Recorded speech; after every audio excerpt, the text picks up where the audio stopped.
And welcome to Overtime, brought to you by KingsCast at www.kingscast.net. I'm Keith Korneluk. And I, Chris Kalazewski. And unlike the last two games, we are coming back from Staples Center, and we're coming back with a W. Kalazewski. That's right. And this time, we're not depression drinking, we're celebratory drinking, which is great. That's right, Kings fans. There's no difference. Kings, Blues, Game 3, Episode 192. Yes.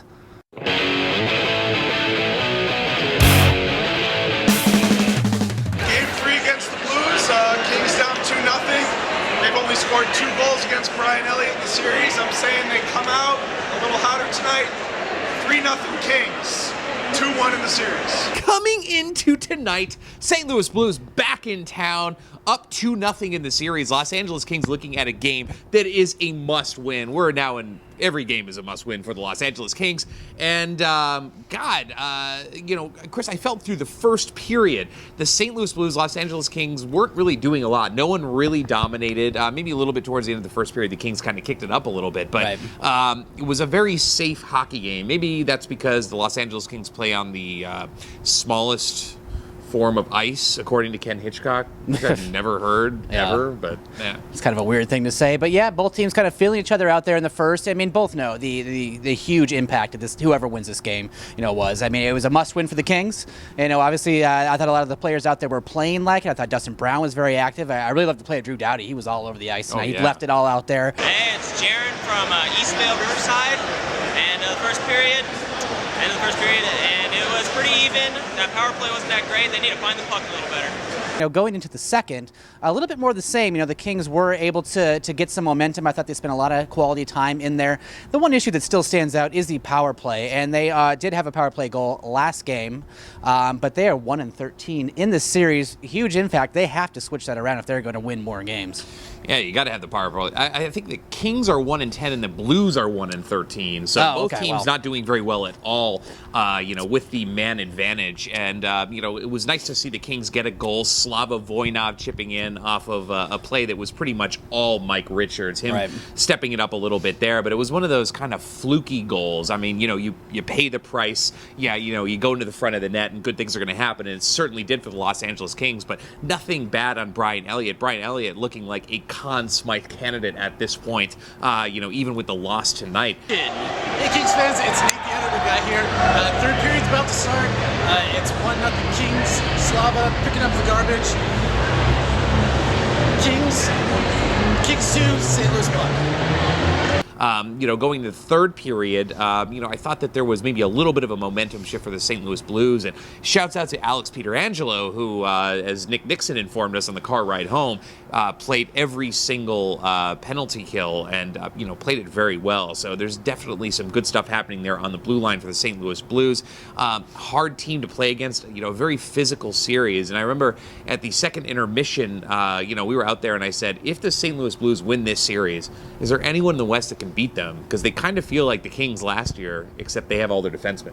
Yeah, you look at the roster of the Blues, top to bottom. God, they have a great team. I mean, I didn't realize how up the middle, how great they were. I mean, we look at the Kings and we think, oh, we're the best, in the entire league up the middle. They got 12 centers. Yeah. But they're absolutely fantastic. But I felt like the third, they were really kind of holding on there. Very uneasy feeling because, in the third this year, for whatever friggin' reason, they've been a little sketch, a lot of meltdowns. And I would have bet money that the game would go to overtime tonight, but the Kings were able to hold on. 1-0 win. Quick getting his 5th career playoff shutout. And, it was a big game. And, coming into the game, the last 4 years in the playoffs, the series has been tied. So coming into the Game 3, in the Vancouver series, in the San Jose series, and even last year, obviously, they're up 2-0. So this is the first time, I think, since 2001, I think when they were playing Detroit, where they've come back home, down 2-0. So kind of a tepid response from fans. It wasn't as crazy, as you would expect from it. So I'm really expecting a lot going into Game 4, that the fans will be a little more fired up. And again, another must-win game. You don't lose that and then go to St. Louis and expect to win the series. So got to figure it out scoring-wise still an issue, 5-on-5. Still waiting for the Stars to show up, and the effort was certainly there from Carter.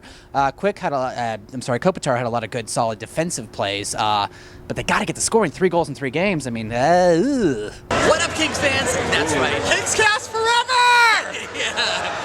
Kings take this game 1-0. Sketch will only scored 3 goals in 3 games. We'll absolutely take it.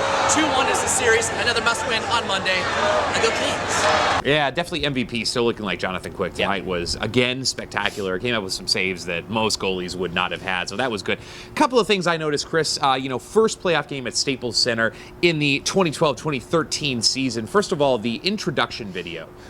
Which last year was Black Parade, which, I mean, that should have won a Webby or something. Yeah. This year was this weird techno dubstep kind of thing. Utterly bizarre. Quite frankly, and all respect to the in-game guy who does all that stuff, I thought it was terrible.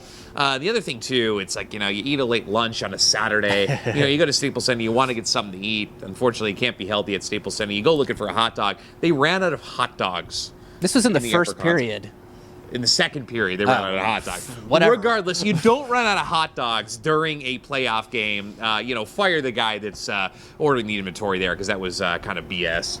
Yeah, no, I mean, we had to have that. I mean, luckily, the good thing is now that the skyscraper dog, which, for those of you who don't know, is exactly like a Dodger dog. It's a 12-foot wiener, and it is difficult to eat. It's absolutely disgusting. I feel ill right now. Yeah. But it had to be done.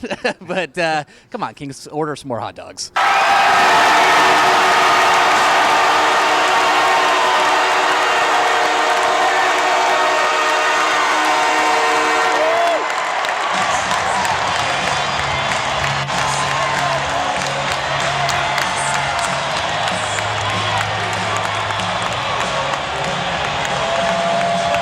And now, a KingsCast playoff beard update.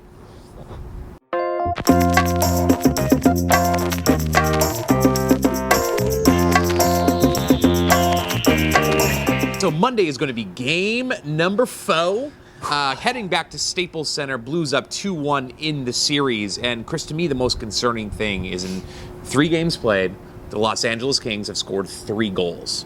Now, you're not going to win a lot of playoff games 1-0 like we did tonight. That's not going to happen. So you really need your top people to step up. Jeff Carter, I can't remember the last time he has not scored a goal, but it's been like 3 games right now, maybe 4. Ante Kopitar hasn't scored like 18 now. Yeah, 18 games. You need your top people to come in and get it to happen. I mean, I know last year St. Louis Blues was a little less experienced. Didn't have Jay Bouwmeester, Jordan Leopold. Brian Elliott was looking kind of like a sieve. Definitely much improved, but the Los Angeles Kings, our top people have to figure out a way to get it done. The other thing, too, tonight, we did not mention, is that the Kings played 7 defensemen. Oh, yeah. And scratched forward, which was interesting. So Alec Martinez coming in. Daryl Sutter probably doing that to, balance things out a little bit more. People getting tired. I mean, Drew Doughty was playing 30 minutes a game. Tonight, I think he played 27. Maybe it was to give Doughty a rest. So thank you, Daryl Sutter, for listening to the show and playing Alec Martinez. But it's going to be really interesting to see. I mean, I don't know how long we can go double shifting someone for the first line on that fourth line. It got it done tonight, I guess, but what kind of adjustments are you seeing for the next game? Yeah, interesting. I see them maybe sticking with the same thing. When you win hockey games, you stick with the same format. You stick with the same people. I don't see them changing too much going into game 4, but I can't say enough about Quick. Had a fantastic game, 30 saves, playing like the Quick. I feel like we kind of made up for that game 1. Tonight, game 2, They had it. We should have stopped them. But I think we sort of made up for that, especially Quick. He had a great game. So, yeah, definitely looking for him to keep that up, that Conn Smythe guy that we all know and love. So, looking for another win in game 4. For sure, please. Oh, God, I hope so. I don't want to stop the show so quickly, unlike last year. All right, Kings fans, we'll be right back at you on Monday with a brand new episode after game 4, hopefully after a big, fat W. Don't forget, like and subscribe to the show. That's all down below. It's all down below. Don't forget, follow our main man, Nathan Popejoy. He's on the Twitter. Follow him right there. Alex Kinkoff, our blogger at the show, was on the show tonight during in-game analysis. That's right. Follow him right down here. That's what we're doing. I'm Keith Korneluk. And I'm Chris Kalaszewski. Thanks for watching Overtime. Bye, KingsCast.